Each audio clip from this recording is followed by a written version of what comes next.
নবীজি বলেন তাগদু খিমাসান ওয়া তারুহু বিতানা।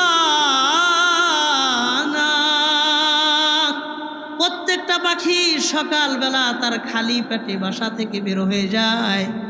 ঝাঁকে ঝাঁকে শত শত পাখি নিজের বাসা থেকে খালি পেটে বাসা থেকে উড়ে যায়, বের হয়ে যায়। ওয়া তারুহু বিতানা, সন্ধ্যাবেলায় ভরা পেটে নিজের বাসায় তারা ফিরে আসে। অথচ কোনো পাখি জানে না আমার রিজেক কোন পুকুরের কোন ছোট মাছটা আমার রিজেকে আছে, কোন নদীর কোন মাছটা আমার রিজেকে আছে, কোন জমিনের কোন শস্যটা আমার রিজেক হিসেবে বরাদ্দ, কোন জঙ্গলের কোন পোকামাকড়টা আমার রিজেকে বরাদ্দ পাখির জানা নাই। তারপরেও শুধুমাত্র কেবলমাত্র আল্লাহর উপর ভরসা করে বাসা থেকে বের হয়ে যায়। সন্ধ্যার সময় ভরা পেটে নিজের বাসায় তাদেরকে ফিরাইয়া পাঠান কে? নবীজি বললেন তোমরা পাখির মতন আল্লাহর উপর ভরসা করো, কারণ পাখি সকালবেলা কি খাবে রাতের বেলায় জানে না, রাত্রে কি খাবে সকালবেলাও জানা নাই। এক বেলার রিজিক তারা সংরক্ষণ সঞ্চয় করে না, অথচ বছরের পরে বছর এই পাখিদেরকে রিজিক দিয়া জমিনে জিন্দা রেখেছেন কে? অথচ পাখির কোনো টেনশন না থাকলেও মানুষের কাছে এক বছরের রিজিক বরাদ্দ, ব্যাংক অ্যাকাউন্টে টাকা নির্দিষ্ট, জমিনে ধান আছে, ঘরে চাউল আছে, সব কিছু আছে, কিন্তু মানুষের আল্লাহর প্রতি ভরসা কম। টেনশনের কোনো শেষ নাই, টেনশনের কোনো শেষ নাই। যার দুনিয়া যত আছে তার দুনিয়া আরও তত লাগে, কোনো দিন চাহিদা শেষ হয় না। এই জন্যই আল্লাহ বলেছেন আল্লাহকুমুত তাকাসুর হাত্তা যুরতুমুল মাকাবির। দুনিয়ার মানুষ, দুনিয়া নিয়ে তোমরা প্রতিযোগিতা করতেই থাকবা, মরণ কবর পর্যন্ত যাওয়ার আগ পর্যন্ত দুনিয়ার প্রতি তোমাদের প্রতিযোগিতা, লোভ লালসা কোনোদিন কমবে না। মরণই একমাত্র সমাধান। কারণ আমারে আপনারে আল্লাহ যদি 500 বছর হায়াত দেন, 500 বছর দুনিয়াতে থাকার পরেও যেদিন মারা যাব দেখবেন ওই দিন অনেক কাজ বাকি আছে, এখনো শেষ হয় নাই। কথা বলেন, ওই দিনও অনেক কাজ বাকি থাকবে। এই জন্য আমি আপনি আপনার রিজিকের ব্যাপারে ভরসা করব কার উপর? বলেন না, কার উপর? আল্লাহর উপর ভরসা করব, আল্লাহর ফায়সালায় সন্তুষ্ট থাকব। বলেন ইনশাআল্লাহ। আলহামদুলিল্লাহ সুম্মা আলহামদুলিল্লাহ। ঐতিহ্যবাহী খাদিমুল কোরআন পরিষদের উদ্যোগে আয়োজিত 31তম তাফসিরুল কোরআন আজকের এই মহতি মাজলিসের সর্বশেষ দিনের উপস্থিত মুআজ্জাজ মুহতারাম উলামায়ে কেরাম, আমার সামনে বসে আছেন অত্র এলাকার সর্বজন শ্রদ্ধেয় মান্যবর মুরব্বী বাবারা, যুবক ভাইয়েরা, পর্দার অন্তরালে অবস্থানরতা শ্রদ্ধেয়া সম্মানিতা মা ও বোনেরা, সকলের প্রতি আন্তরিক মোবারকবাদ জানাই আজকের এই তাফসিরুল কোরআন মাহফিলকে সুস্বাগতম জানানোর জন্য। আমি আপনাদের সামনে কোরআনে কারীম সূরা হুদের 6 নম্বর আয়াত, একটা আয়াত তিলাওয়াত করেছি। নবীজি সাল্লাল্লাহু আলাইহি ওয়াসাল্লামের একটি হাদিস, মুসলিম শরীফের 6641 নম্বর হাদিস, 6641 নম্বর হাদিস, একটা হাদিস পড়েছি। ইমাম নাসাই রহিমাহুল্লাহর বিখ্যাত একটা বক্তব্য মুখতাসারু তারিখি দিমাশক থেকে পড়েছি। আব্দুল্লাহ ইবনে ওমর রাদিয়াল্লাহু আনহুমা তার একটা বিখ্যাত বক্তব্য আপনাদের সামনে পাঠ করেছি। আল্লাহ যদি আমাকে তৌফিক দান করেন, এই আয়াত এবং হাদিস ও মাকুলাকে সামনে রেখে কিছু কথা আপনাদের সাথে মুজাকারা করব। আপনাদের সাথে কিছু দ্বীনি বিষয়ে মুজাকারা করব। কথাগুলো আমি এই নিয়তে বলবো, এই উদ্দেশ্যে বলবো, এই মাকসাদে বলবো যেন আল্লাহ তাআলা প্রত্যেকটি ভালো কথা আর আমলি কথার উপরে সবার আগে আমি গুনাহগারকে আল্লাহ আমল করার তৌফিক দান করেন। এরপরে ভালো আর আমলি কথাগুলোর উপরে আল্লাহ আমাদের সবাইকে আমল করার তৌফিক দান করেন। বলেন আমিন। যেহেতু অনেক মুআজ্জাজ আসাতিজায়ে কেরাম মুরব্বী ওলামা হাজরাত উপস্থিত আছেন, আমি ভূমিকাতে আর সময় ব্যয় না করে সরাসরি আলোচনায় প্রবেশ করতেছি। একটু মনোযোগের সাথে আমলের নিয়তে কথা কয়েকটা শুনবেন। রাজি আছেননি ইনশাআল্লাহ? কথা বলেন, রাজি আছেননি ইনশাআল্লাহ? আল্লাহ আমাদের সব ভাইকে সেই তৌফিক দান করেন। যে আয়াত পড়েছি এই আয়াতে আল্লাহ তাআলা বলেন, বিসমিল্লাহির রহমানির রহিম,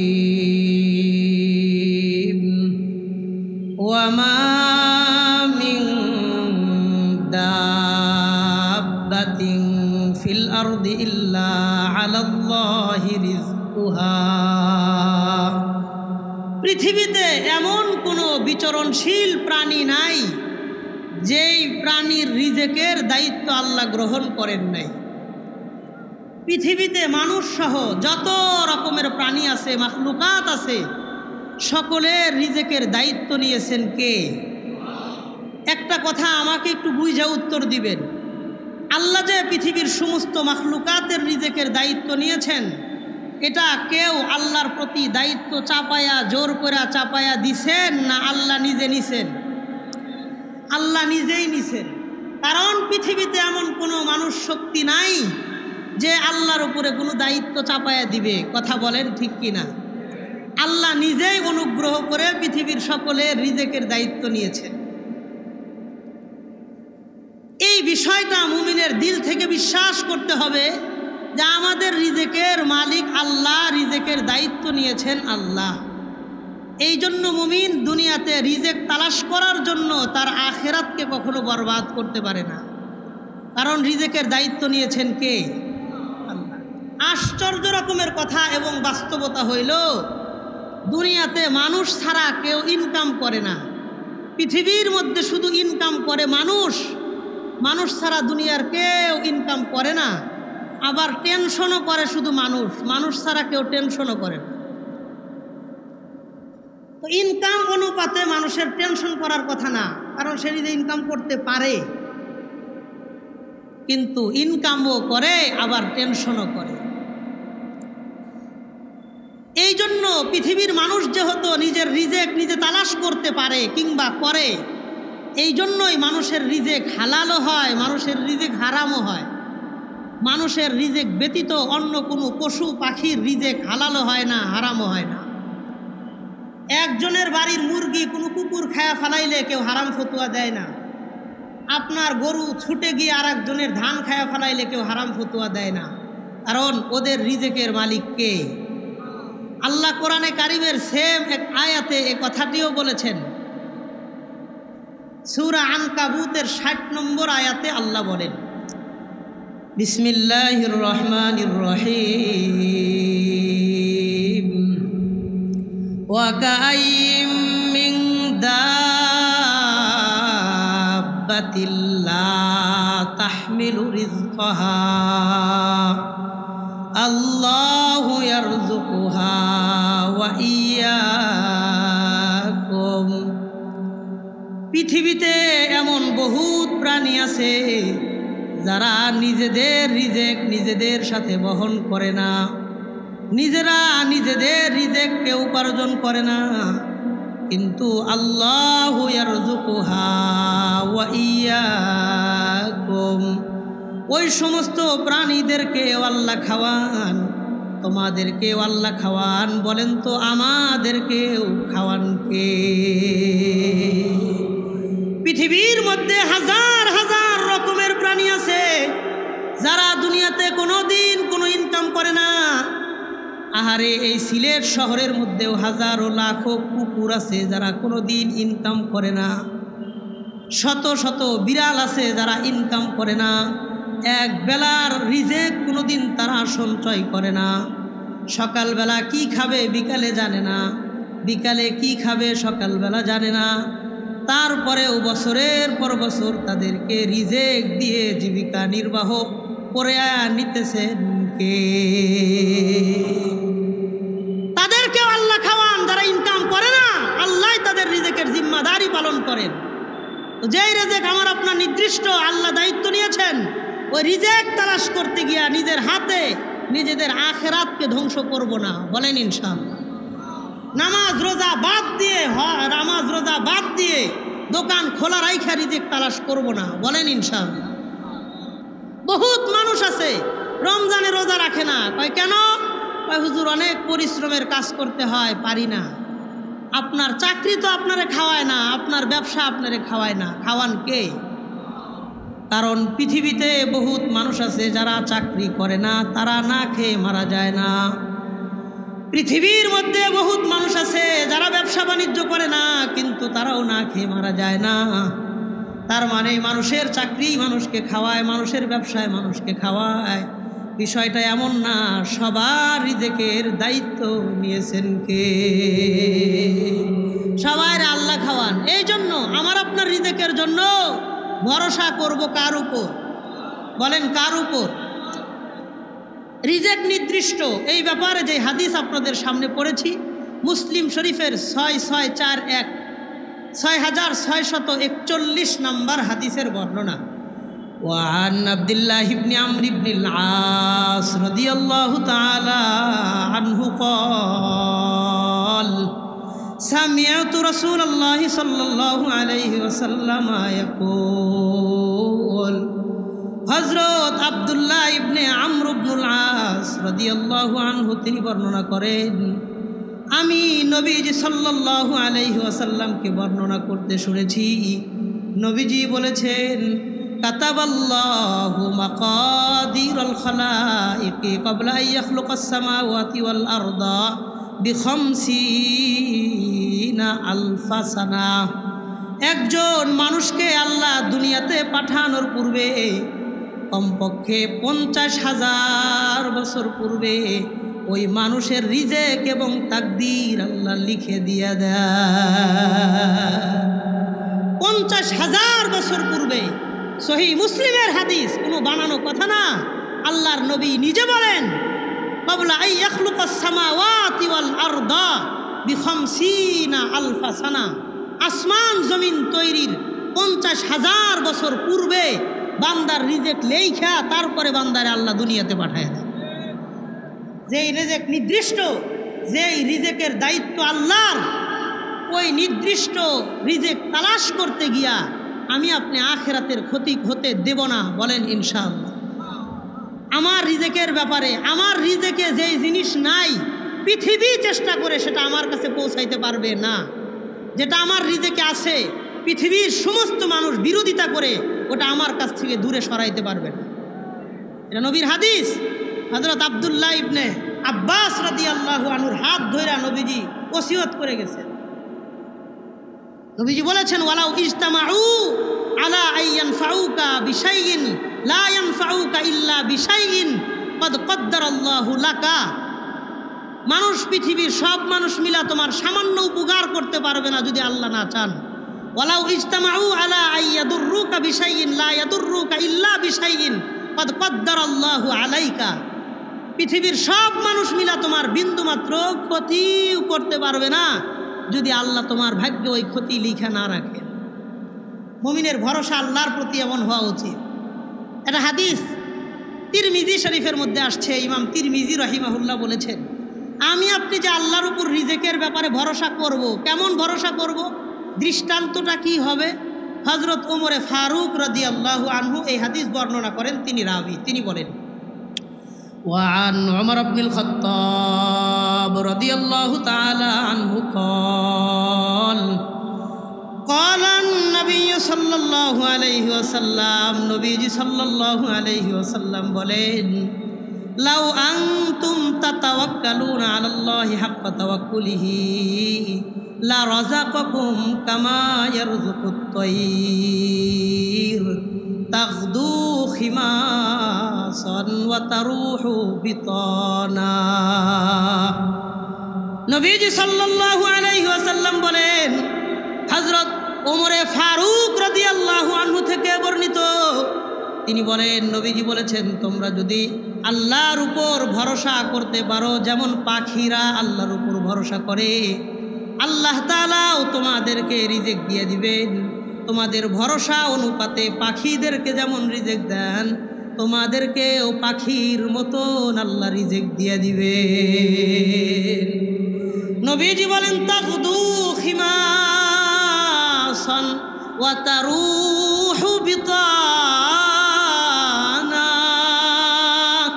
প্রত্যেকটা পাখি সকালবেলা তার খালি পেটে বাসা থেকে বের হয়ে যায়। ঝাঁকে ঝাঁকে শত শত পাখি নিজের বাসা থেকে খালি পেটে বাসা থেকে উড়ে যায়, বের হয়ে যায়। ওয়া তারুহু বিতানা, সন্ধ্যাবেলায় ভরা পেটে নিজের বাসায় তারা ফিরে আসে। অথচ কোনো পাখি জানে না আমার রিজেক কোন পুকুরের কোন ছোট মাছটা আমার রিজেকে আছে, কোন নদীর কোন মাছটা আমার রিজেকে আছে, কোন জমিনের কোন শস্যটা আমার রিজেক হিসেবে বরাদ্দ, কোন জঙ্গলের কোন পোকামাকড়টা আমার রিজেকে বরাদ্দ পাখির জানা নাই। তারপরেও শুধুমাত্র কেবলমাত্র আল্লাহর উপর ভরসা করে বাসা থেকে বের হয়ে যায়। সন্ধ্যার সময় ভরা পেটে নিজের বাসায় তাদেরকে ফিরাইয়া পাঠান কে? নবীজি বললেন তোমরা পাখির মতন আল্লাহর উপর ভরসা করো, কারণ পাখি সকালবেলা কি খাবে রাতের বেলায় জানে না, রাত্রে কি খাবে সকালবেলাও জানা নাই। এক বেলার রিজিক তারা সংরক্ষণ সঞ্চয় করে না, অথচ বছরের পরে বছর এই পাখিদেরকে রিজিক দিয়া জমিনে জিন্দা রেখেছেন কে? অথচ পাখির কোনো টেনশন না থাকলেও মানুষের কাছে এক বছরের রিজিক বরাদ্দ, ব্যাংক অ্যাকাউন্টে টাকা নির্দিষ্ট, জমিনে ধান আছে, ঘরে চাউল আছে, সব কিছু আছে, কিন্তু মানুষের আল্লাহর প্রতি ভরসা কম। টেনশনের কোনো শেষ নাই, টেনশনের কোনো শেষ নাই। যার দুনিয়া যত আছে তার দুনিয়া আরো তত লাগে, কোনো দিন চাহিদা শেষ হয় না। এই জন্যই আল্লাহ বলেছেন আল্লাহকুমুত তাকাসুর হাত্তা যুরতুমুল মাকাবির। দুনিয়ার মানুষ, দুনিয়া নিয়ে তোমরা প্রতিযোগিতা করতেই থাকবা, মরণ কবর পর্যন্ত যাওয়ার আগ পর্যন্ত দুনিয়ার প্রতি তোমাদের প্রতিযোগিতা, লোভ লালসা কোনোদিন কমবে না। মরণই একমাত্র সমাধান। কারণ আমারে আপনারে আল্লাহ যদি 500 বছর হায়াত দেন, 500 বছর দুনিয়াতে থাকার পরেও যেদিন মারা যাব দেখবেন ওই দিন অনেক কাজ বাকি আছে, এখনো শেষ হয় নাই। কথা বলেন, ওই দিনও অনেক কাজ বাকি থাকবে। এই জন্য আমি আপনি আমার আপনার রিজিকের ব্যাপারে ভরসা করব কার উপর? বলেন না, কার উপর? আল্লাহর উপর ভরসা করব, আল্লাহর ফায়সালায় সন্তুষ্ট থাকব। বলেন ইনশাআল্লাহ। আল্লাহ আমাকে যে অবস্থানে রাইখা সন্তুষ্ট, আল্লাহর ফায়সালায় আমিও সন্তুষ্ট থাকব। বলেন ইনশাআল্লাহ। এটাই মুমিনের কথা, এটাই মুমিনের বক্তব্য। শুধু মুখের কথা না, এটা দিলের কথা হবে। এটাই মুমিনের দিলের কথা, আল্লাহর ফায়সালায় আমি সন্তুষ্ট। একটা কিতাব আছে আস-সাইরু ওয়াস-সুলুক ইলা মালিকিল মুলুক, কাসেম বিন মুহাম্মদ আল খানি রাহিমাহুল্লাহ তার লেখা। আস-সাইরু ওয়াস-সুলুক ইলা মালিকিল মুলুক। কোনো ব্যক্তি যদি আল্লাহর দিকে যাইতে চায় তার পথযাত্রা কেমন হবে, দুনিয়া থেকে যদি কেউ আল্লাহর কাছে যাইতে চায় কেমনে যাবে, এই ব্যাপারে চমৎকার একটা তাসাউফ সংক্রান্ত কিতাব লিখেছেন। এই কিতাবের 2য় খণ্ডে তিনি একটা ঘটনা এনেছেন। ইব্রাহিম ইবনু আদহাম রহিমাহুল্লাহ তার সম্পর্কে বলেন, মাররা ইব্রাহিম ইবনু আদহাম বিরজুলিন মাহমুমিন। এক ব্যক্তি রাস্তার পাশে বৈশা খুব টেনশন করতেছেন। ইব্রাহিম ইবনু আদহাম তার পাশ দিয়ে যাইতেছেন। ওয়াফি ইয়াদিহি উদুন ইয়ানকুতু বিহি ফিল আরদি। তার হাতে ছোট্ট একটা লাঠির টুকরা আছে, এইটা দিয়া জমিনের মধ্যে আঁকা আঁকি করতেছে, মনটা খুব খারাপ।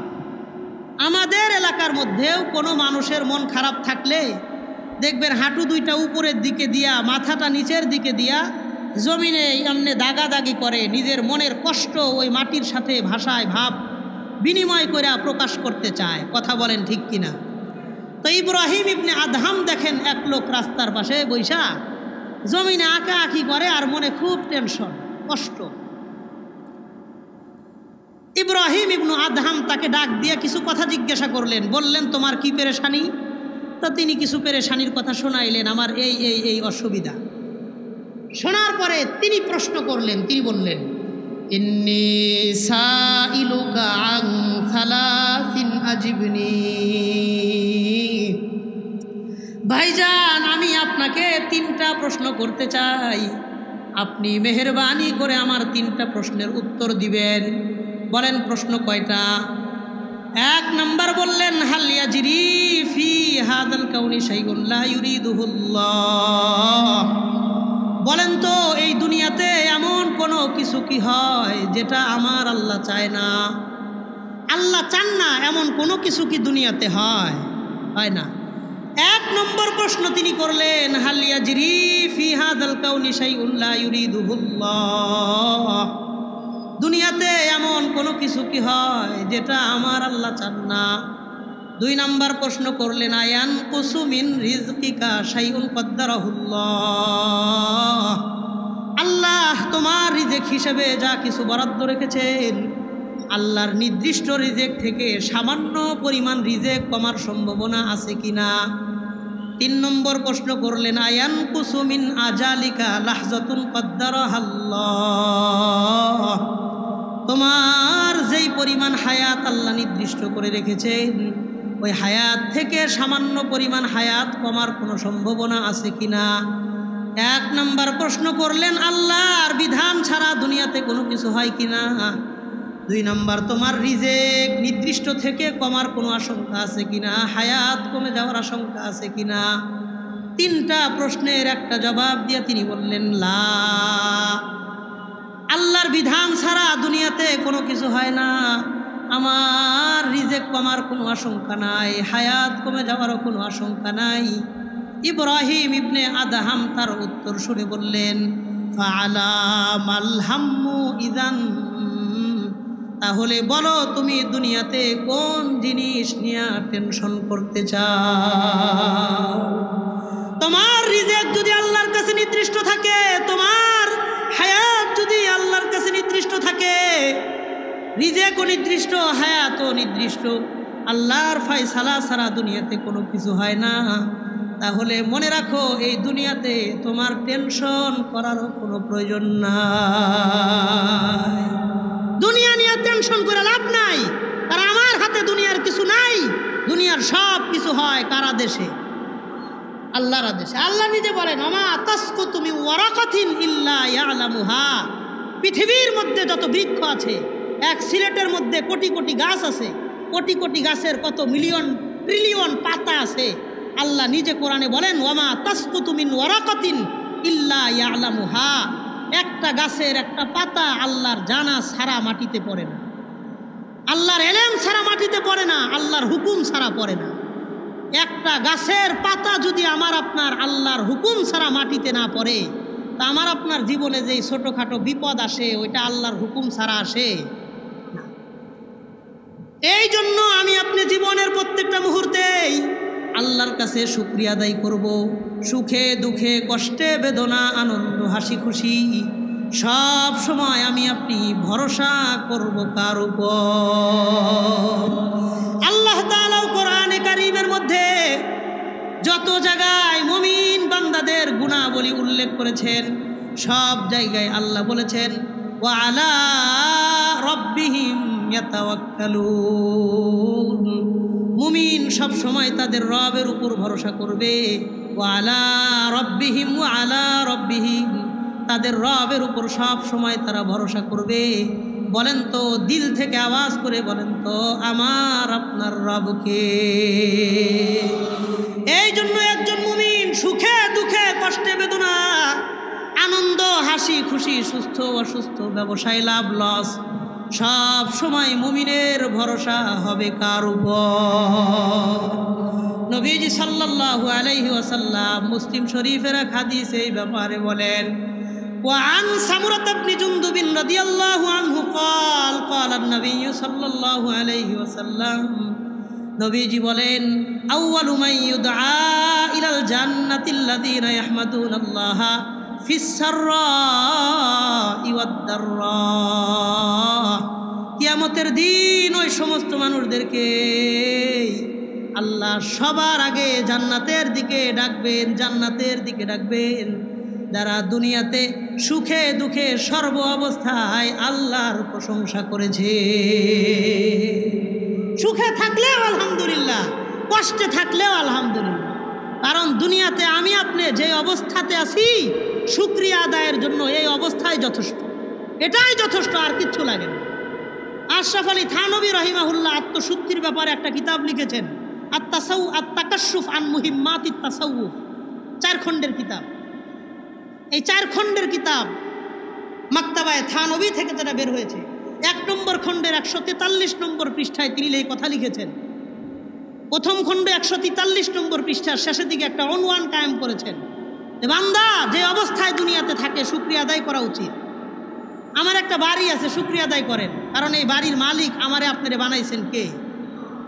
একটা গাড়ি আছে, শুকরিয়া আদায় করেন, এই গাড়ির মালিক আমাকে আপনাকে বানাইয়া দিছেন কে। গাড়ি নাই, একটা মোটর সাইকেল আছে, শুকরিয়া আদায় করেন, কারণ এই মোটর সাইকেলের মালিক আমারে আপনারে বানাইছে কে। কয় মোটর সাইকেলও নাই, একটা ছোট সাইকেল আছে, তারপরেও শুকরিয়া আদায় করেন, কারণ দুনিয়াতে বহুত দিন মজুর মানুষ এমন আছে যার একটা সাইকেল কেনার মতন তৌফিক নাই। কয় সাইকেলও নাই, আমি গরিব মানুষ, তারপরেও শুকরিয়া আদায় করেন, কারণ আমার আপনার 2টা পা আছে, চাইলেই এক জায়গা থেকে আর এক জায়গায় হাঁটা চলা করতে পারি। দুনিয়াতে এমন বহুত মানুষ আছে যার 2টা পার, একটা পা দুনিয়াতে নাই। এই জন্য যে অবস্থানে আছি শুকরিয়া আদায়ের জন্য এই অবস্থায় যথেষ্ট। কথা বলেন ঠিক কিনা? মুমিন সব সময় আমি আপনি শুকরিয়া আদায় করব কার? আল্লাহ তাআলা মূলত তার বান্দার কাছে 2টা জিনিস চান। এখান থেকে আমার মূল কথা শুরু, একটু মনোযোগ দিয়ে উত্তর দিবেন। আল্লাহ তাআলা মূলত তার বান্দার কাছে কয় জিনিস চান? 1 নম্বর, বিপদে ধৈর্য। বান্দা যেন বিপদে ধৈর্য ধারণ করে, এটা আল্লাহ চায়, আল্লাহ এটা চান। তাহলে 1 নম্বর জিনিস পাইলাম, আমার সাথে 2টা জিনিস মুখস্থ করতে হবে। বলেন বিপদে ধৈর্য, আবার বলেন বিপদে, আর একবার বলেন বিপদে ধৈর্য। শান্তিতে শুকরিয়া, মানুষ যখন শান্তিতে থাকে তখন যেন শুকরিয়া আদায় করে, এটা আল্লাহ চান। তাহলে 2 জিনিস মুখস্থ পাইলাম, বিপদে ধৈর্য, শান্তিতে শুকরিয়া। বলেন বিপদে, শান্তিতে, হ্যাঁ এই 2টা আবারও একটু কষ্ট করে বলেন, বিপদে, শান্তিতে, শুকরিয়া। বিপদে যেই বান্দা ধৈর্য ধারণ করবে আল্লাহ তাআলা তার প্রতি সন্তুষ্ট হয়ে যান। এই জন্য আল্লাহ কোরআনে কারিমের মধ্যেও বলেন, ইন্নাল্লাহা মা'আস সাবিরিন। যেই ব্যক্তি বিপদের মুহূর্তে ধৈর্য ধারণ করে ওই ব্যক্তির সাথে আল্লাহ নিজে সাহায্যকারী হয়ে যায়। বিপদে পড়ে ধৈর্য ধরলে আল্লাহ খুশি হয়ে যায়। নিয়ামতে শান্তিতে শুকরিয়াও যে ব্যক্তি আদায় করবে তার প্রতি আল্লাহ সন্তুষ্ট হয়ে যান। আল্লাহ বলেন, লাইন শাকারতুম লাযীদান্নাকুম, তোমরা আমার নিয়ামত পায়া যদি শুকরিয়া আদায় করো আমি আল্লাহ নিজে তোমাদের নিয়ামতকে বৃদ্ধি করে দিব। ওয়ালা ইন কাফারতুম ইন্না আযাবি লাশাদীদ, আর আমার নিয়ামত পাওয়ার পরেও যদি না শুকরিয়া আদায় করো, আল্লাহ বলেন আমি নিয়ামতটাকে ছিনায় নিয়া হাসরের মাঠে কঠিনতম আযাবের সম্মুখীন করে দিব। আল্লাহ মুমিনের এই 2টা গুণ, বিপদে ধৈর্য, শান্তিতে শুকরিয়া, আমাদের সকলের দিলে দিলে ভরপুর আকারে আল্লাহ দান করেন। সাহাবায়ে কেরামও আল্লাহর সমস্ত ফায়সালায় সন্তুষ্ট ছিলেন। আম্বিয়ায়ে কেরামও তাদের জীবনের সমস্ত বিপদ আল্লাহর ফায়সালা হিসেবে বাইনা নিয়ে সন্তুষ্ট ছিলেন। এই জন্য নবীজি বলেছেন, আসাদুল বালাই আল আম্বিয়া সুম্মাল আমসাল ফাল আমসাল। দুনিয়াতে সবচাইতে বড় পরীক্ষার সম্মুখীন হয়েছিলেন আম্বিয়ায়ে কিরাম, তারপরে যে যত আল্লাহর প্রিয় তার দুনিয়াতে বিপদ তত বেশি।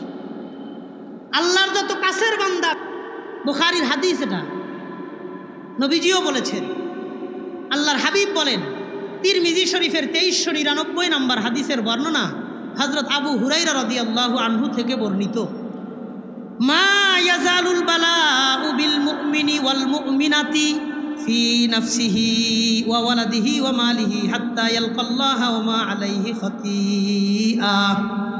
যেই মুমিন ব্যক্তির জীবনে বিপদ আপদ একটার পরে একটা লেগেই থাকে, নিজের জীবনের উপর বিপদ, সন্তানাদির উপর বিপদ, সন্তানাদির উপরে বিপদ, একটার পরে একটা বিপদ যার জীবনে লেগেই থাকে, নবী বলেন হাত্তা ইয়ালকাল্লাহ ওয়া মা আলাইহি খতীআ।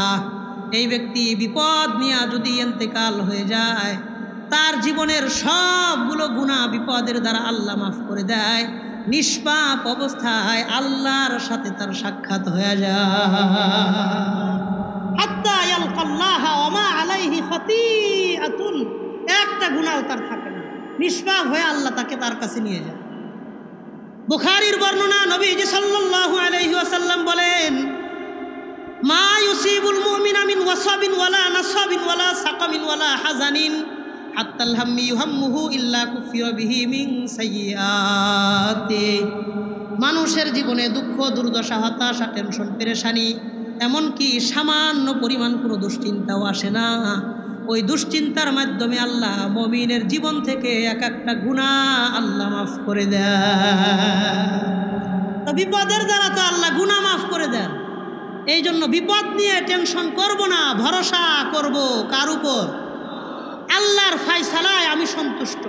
এই কথাটা আমার সাথে বলেন, বলেন আল্লাহর ফায়সালায় আমি সন্তুষ্ট। আর একবার বলেন, বলেন আল্লাহর ফায়সালায় আমি সন্তুষ্ট। এটা আমাদের মুখের কথা না দিলের কথা? দিলের কথা।